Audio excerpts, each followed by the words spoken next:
Hi guys, welcome to the channel. You're watching BBR Expedition. Today we'll learn how to refill the Zippo lighter with the lighter fluid. So here is the lighter.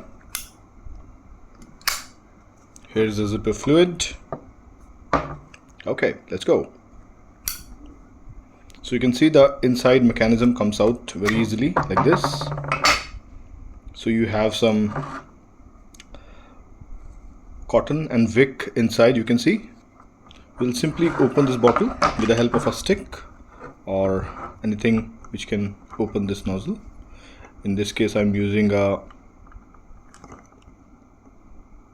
small hair clip. Okay, here you go.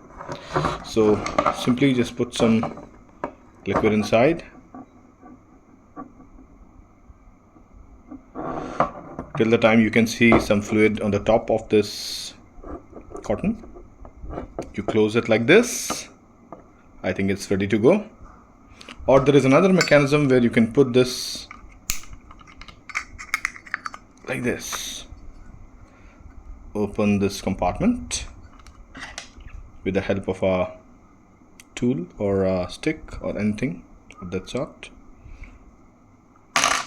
Okay, like this. Put some fluid and you're ready to go. This is to avoid the spill of the liquid fluid. Okay, you put it back like this now.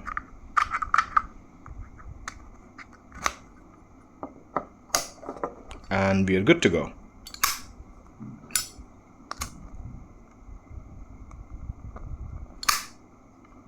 Thank you for watching the video guys, and if you like videos like this, please subscribe to the channel and comment if you want to see more videos like this. Thank you very much. Goodbye.